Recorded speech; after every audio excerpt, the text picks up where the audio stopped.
On today's show, a lack of goals, poor rebound control, costly penalties, and a lack of discipline is why the Caps fell to the Cats.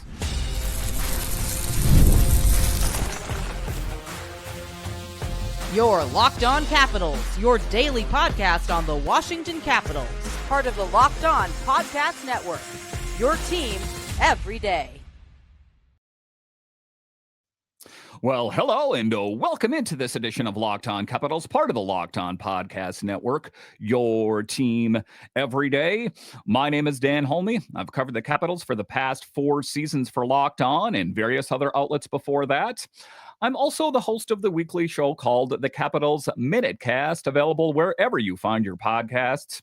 And as always, I want to thank you for making this your first listen of the day and for making Locked On the #1 sports podcast network. So in this edition of Locked On Capitals, we talk about the Capitals as they fall to the Florida Panthers.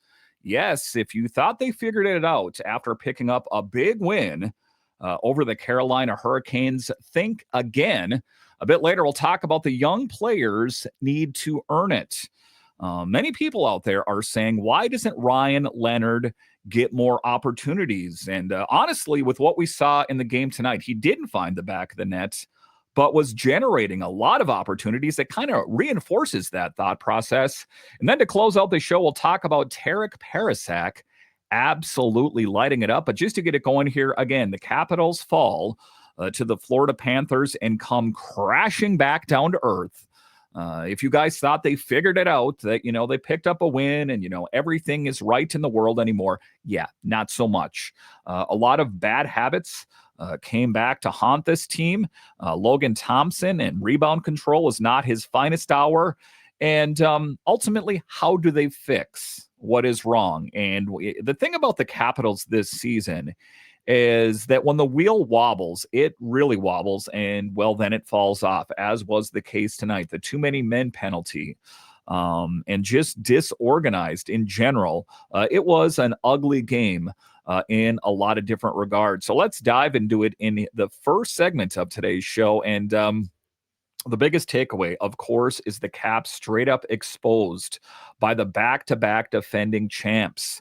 The Florida Panthers walk out with a 6-3 dub. And honestly, the score doesn't tell the whole story. And you could feel it early. Florida didn't even need a ton of shots to do damage. It is a well-oiled machine. And it's funny. It was a team that was horrible for quite a few years. Again, I know the back-to-back, but I'm saying like, I don't know, 5-10 years ago, I remember every time the Capitals played the Panthers, they would pan the arena and it was nearly empty. How things have changed. A new coach, a lot of great players, and ultimately why the Capitals are in the position that they're in. They just needed the Caps to make mistakes, the Panthers, and, well, the Capitals gave them aplenty. So let's walk through this, just, talking about this game and ultimately what went wrong. And the first glaring thing to me, and if you watch the game, and if you didn't, I'll catch you up here, is discipline. The team cannot keep taking these avoidable penalties. It's head games, I think, at the end of the day, especially when you have those too many men on the ice penalties. And then that hooking call. And then Nick Dowd gets hit with an unsportsmanlike on top of that it was definitely frustration. And I think it was frustrating for the players as well, as I think they thought they figured it out after the game against the Hurricanes. Like, wow, we were playing rough, but now we figured it out. That it had to be distressing. It had to be deflating to be back at square one in a lot of ways. And you just can't spot a team like Florida, extra chances. That's like opening the door and saying, hey, guys, treat yourself. And, well, that is exactly what the Cats did. And the thing is, Florida doesn't miss chances. They don't need help. They're already loaded. So when you give them extra oxygen, they burn your house down. And that is ultimately what the Panthers did. And, for some people to say that team's not as good as they look, quite contraire. You don't win back-to-back Stanley Cups being a mediocre team. And let's talk about the defense because it was rough. Florida only had 6 shots in the first period. 6, but the Panthers still outchanced the Capitals in dangerous looks. Now, that is a stat that tells you everything. And what is that it tells you? The Caps weren't giving up volume. They weren't giving up quality, the worst kind, slot chances, backdoor plays, extended possessions in tight, and the Panthers made the Capitals play. And look, Logan Thompson has been lights out for the Capitals all season, was last season. But like I said in an earlier podcast, Logan Thompson cannot do it all. He cannot save the 25-26 season. And everyone that says it's early, it's not as early as you think it is. Listen, the first real marker of NHL team success is the Thanksgiving break, the American Thanksgiving break. And where are the Capitals at? There's still a bit of time there, but it looks rough. And Logan Thompson, he battled, but he had rebound issues tonight. And he's another guy, like a lot of other people that once you get into their head, it can really fall off. And you could see the pucks falling into areas you really don't want against a team like this. Florida feasts around the crease. They're one of the best teams at the league at second and third chances. And when your netminder like Logan Thompson gives them up aplenty, that is why the score is the way that it is. Meanwhile, on the other side, the Panthers backup, Tarasov looks like he is totally dialed in, a big dude over 6 foot. What did they say? 200 and plus pounds, a brick wall in net, and composure, right? For a quote unquote backup, calm, controlled, made the saves he needed at the exact moments that the game could have turned. And now the offense, there were some good moments. Duhaime opens the scoring, now has goals in 3 straight. Those are the things you want to hang your hat on, because I don't want to bludgeon you over the head every time the Capitals lose, because it's going to be a long season. But, as far as a guy like Duhaime is concerned, a bright spot on the fourth line in general has been money for a good chunk of this season. And well, for many seasons, it's Dowd, it's Duhaime, and fill in the blank other guy on that line. The guy's coming on one of the few energy sparks the team can count on. And then Sandin picks up an assist, a number 100, which is nice to see. He's been pushing hard to get back to impacting the game offensively. But overall, big picture, 30,000-foot view, the offense felt slow. A little too safe, a little too one and done. They kept defaulting to perimeter play. They'd get the puck, look up, and instead of driving in the middle, it was like, let's flip it deep and win a battle later. That works against weaker teams, right? That you can kind of hang your hat on that. The Florida Panthers are structured in such a way that they're not going to fall for those games. Florida is not a weaker team. But the biggest structural issue, the one that's been creeping up for a week now, is the penalty kill. The PK right now is, out to lunch, I guess you could say. The rotations are slow. They're chasing instead of anticipating, and the Cats were able to set up too easily. And the question remains is, why did we make it so easy for Florida? And the harder part is, do the Capitals have the answer?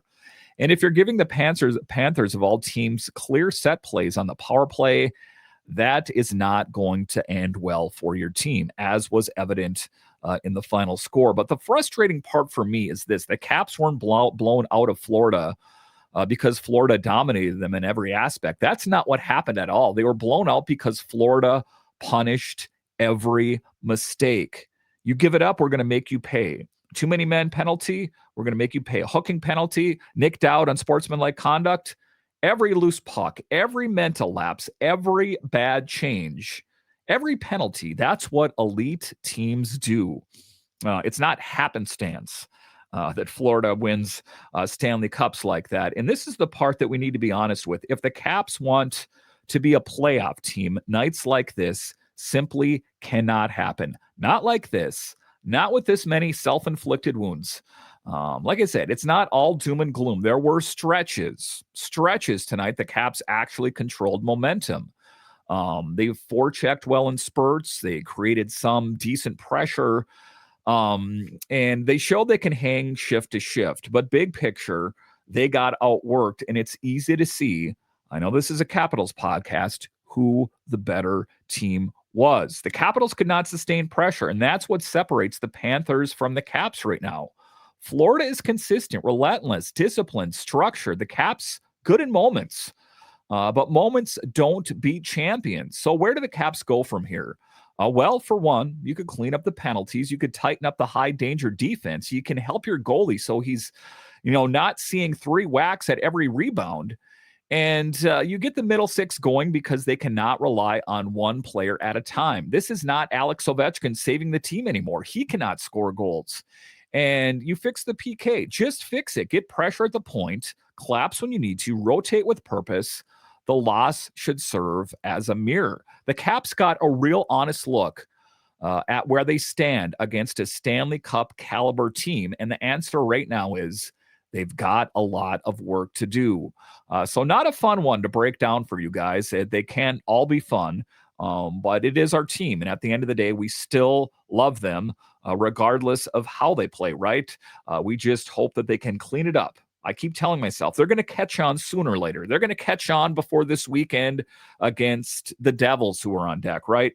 I hope that is the case. All right, so coming up here after the break, we'll talk about the young players need to earn it. Oftentimes, head coaches go for the safe bet.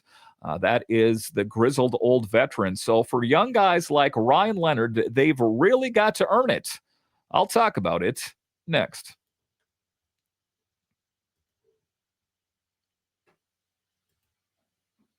Let's be honest, most of us can't name all of our financial accounts, let alone what they're worth. Between 401k, savings, and investments, it's easy to lose track, and that can mean leaving money on the table. That's why I started using Monarch, an all-in-one personal finance tool that brings your entire financial life together in one clean, easy-to-use interface on your laptop or on your phone. It helped me organize my accounts, track my spending, and get a better handle on my investments without ever having to touch a spreadsheet. That's the thing I love about it. I could see where I was spending my money wisely and where I could use some work. Too much food delivery, but good thing I'm saving for retirement. And if you have a significant other, you got to love it. You can plan your financial future together. So don't let financial opportunities slip through the cracks. Use code LOCKEDONNHL at monarch.com for 50% off your first year. That's monarch.com, code LOCKEDONNHL for half off your first year.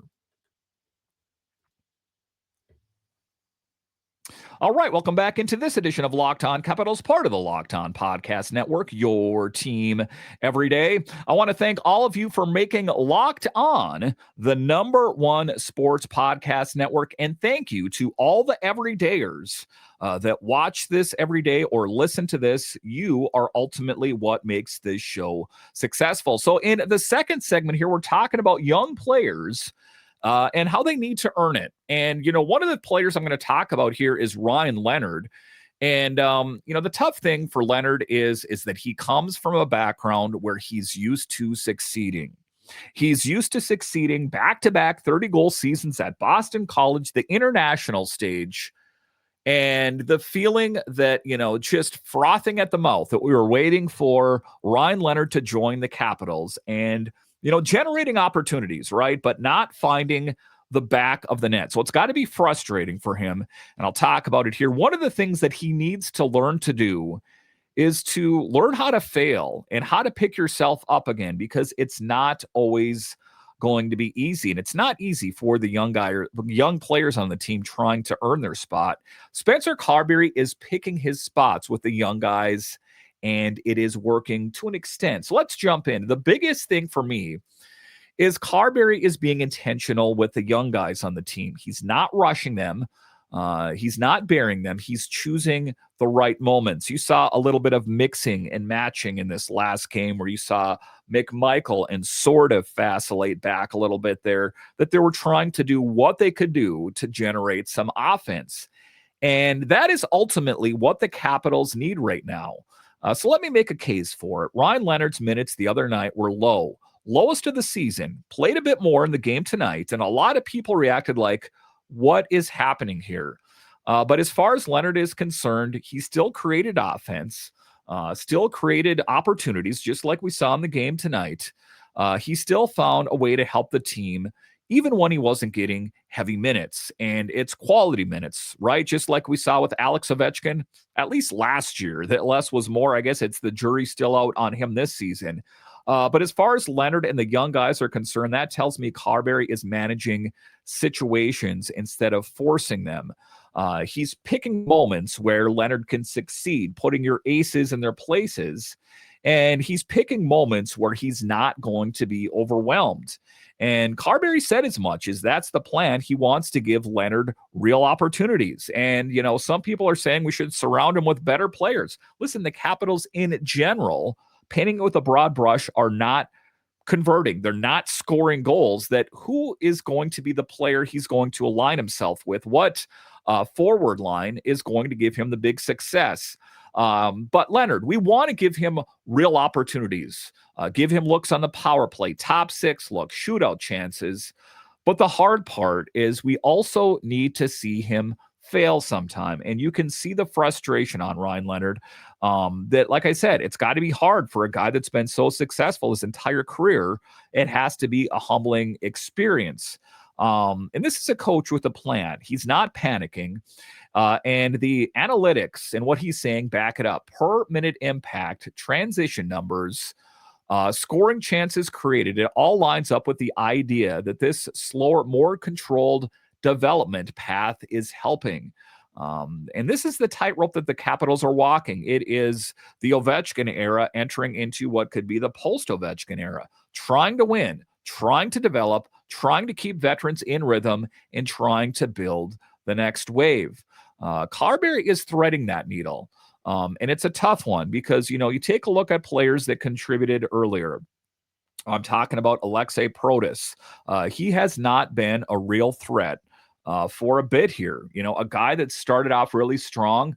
And, Alex Ovechkin, you could point to a lot of different players, veterans on this team that aren't carrying their weight, shall we say. And we keep telling ourselves that at some point the switch is going to flip for Ovechkin, and it very well might.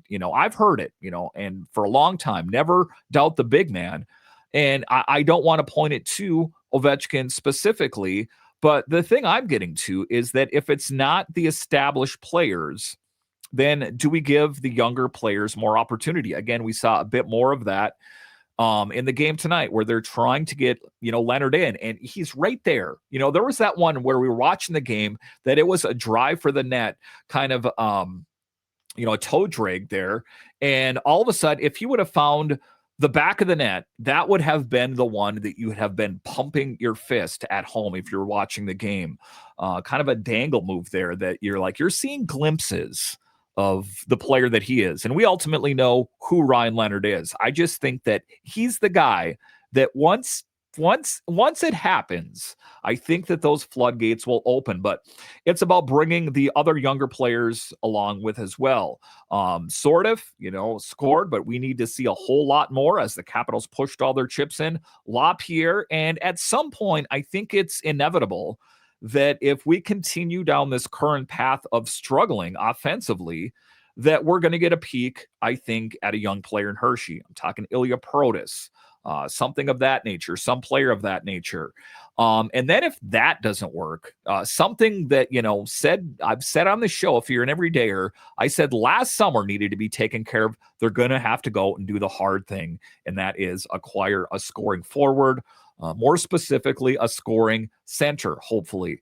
So that's the position that the Capitals are in. The young guys earning their spot, but they're not going to be given the opportunity. And Carbery's trying to put him in a position to succeed. He's not, leading them out to the wolves and saying, fend for yourself.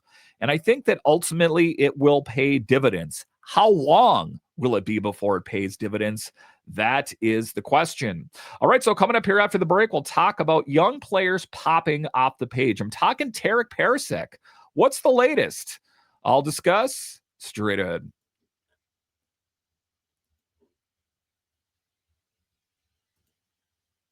When I'm hydrated, everything just works better. My focus, energy, mood, even my skin.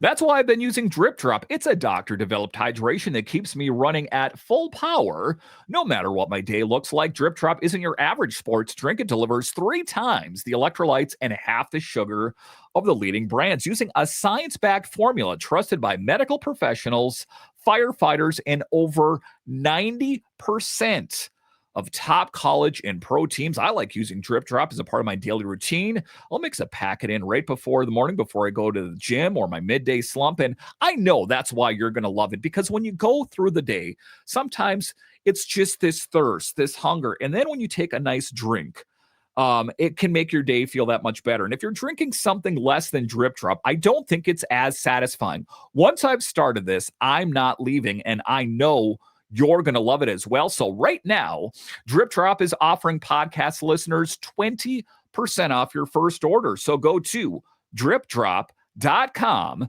and use the promo code LockedOnNHL. That's dripdrop.com, promo code LockedOnNHL for 20% off. Stock up now before the heat hits hard and keep your body and mind performing at their best with Drip Drop. Hockey season is officially here. Nothing beats being in the arena for those opening games, but let's be real. Getting tickets can be a total headache. Between waiting in queues, surprise fees, and prices that jump right before checkout, it's easy to get frustrated when all you want to do is cheer on your favorite team. That's where Game Time comes in. The app gives the fans the advantage. It's your ultimate life hack for scoring amazing NHL tickets fast, easy, and stress-free. I recently used Game Time to grab seats, and it couldn't have been simpler. I had great seats in minutes, and I love what you see is what you pay. There's no hidden fees. Plus, I could see exactly what my view looked like before I even bought the tickets. I'm going to another sporting event. I'm going to go see the Capitals again, and you better believe I'm going to be using Game Time, and you should too. So take the guesswork out of buying NHL tickets with Game Time. Download the Game Time app, create an account, and use code LOCKEDONNHL for $20 off your first purchase. Terms apply. Again, that's code LOCKEDON NHL for $20 off. Swipe, tap, ticket, go.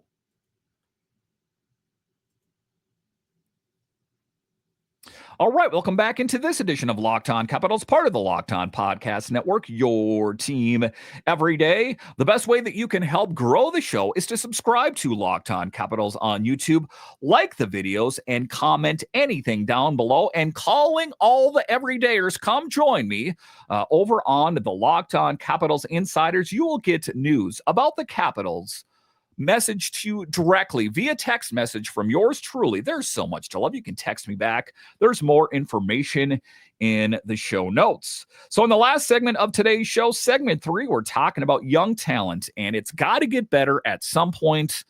We're talking about the change in the guard and the potential post-Ovechkin era and what that means. And one player that is on the Capitals' radar and ultimately should be on your radar as well is Tarek Parasek is red hot, and the Caps fans, you guys should be paying attention. So let's dive into the prospect world. The biggest takeaway is Parasek is absolutely lighting it up, and Caps fans should be circling his name right now. He's proving and he's screaming out there that he has long-term NHL potential. And here's the case for that. First, the hat trick. He opens the scoring 13 seconds into the game. Then he gets another. Then he finishes it off late. This guy is on fire. So you want to talk about goal scoring. The deficiency of this team right now, that they're not playing their best hockey right now. I think in years, in fact, I know in years to come, they will be much better. And that is his signature of a confident goal scorer. And that's not a one-game thing. That is not a flash in the pan.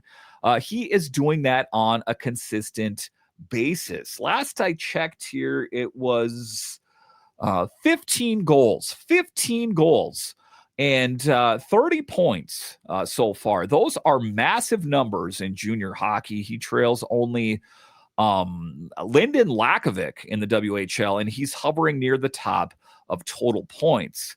And the thing I like about it, it's not streaky production, it's sustained dominance.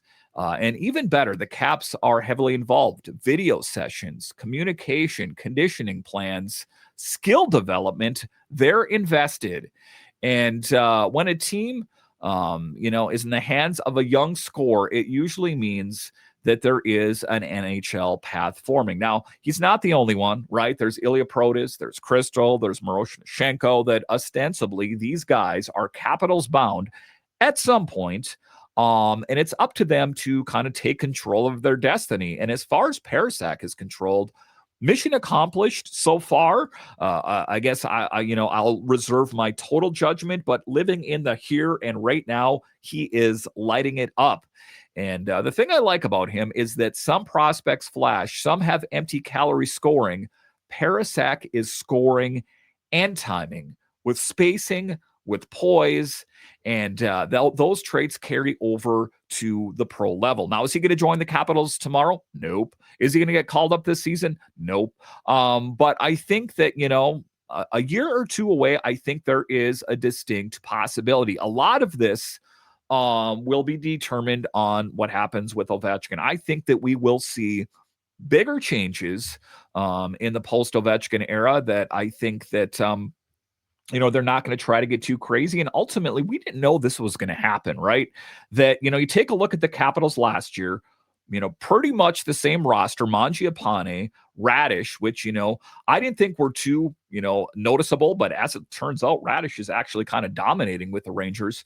So it's a roster with some additions, some young players that are brought up, but this team just is missing the mojo that they had last year. So I think that is ultimately why I like to, peer into the future, look into the future. Guys like Tarek Parasek, for example, and how he's lighting it up at the lower levels. Will it translate, right? That is the big question. That is the elephant in the room, because it's not always that way. Leonard was not, we still haven't seen him fully realized, right? And Andrew Crystal, who I myself thought was NHL ready, has taken a bit of a step back in the American Hockey League. So when we take a look at it, it's all about, getting these guys where they need to be. To cook them, don't overcook them. Sometimes the Capitals are guilty of doing that, I think, as well. And sometimes those players, they play for so long at the lower levels and they're like, there's not a path for me. I'm going to try my fortunes overseas. I'm going to try the KHL. I'm going to try this or that league. That I think the Capitals, and especially what's down in Hershey right now, is good. But even at the junior level, I'm talking Parasek, I'm talking guys like that, I'm talking Lyndon Lakovic, that they're not going to be the answer tomorrow. But kind of keep an eye. Like I said, turn your radar on. Put your crosshairs on these guys and just pay attention. I'll have you guys covered on Locked On Capitals, but in general, these are your future Capitals. And guys like Parasek, guys like Lakovic, those are going to be the game changers of the future. Listen, I want to thank you for joining me on this edition of Locked On Capitals, your only daily year-round podcast covering the Capitals. And I want to thank all of you that listen on the audio side and watch this on YouTube. You guys are ultimately what makes this show tick. And now for your second listen, check out the all-new Locked On NHL Game Night. Every game, every night, until a Stanley Cup champion is crowned. Get local analysis on a national scale. Find NHL Game Night on Locked On NHL on YouTube or wherever you listen to podcasts. All right, once again, I want to thank you for joining me on this edition of Locked On Capitals, part of the Locked On Podcast Network. It is your team every day. My name is Dan HOLMI, and I'll talk to you again next time.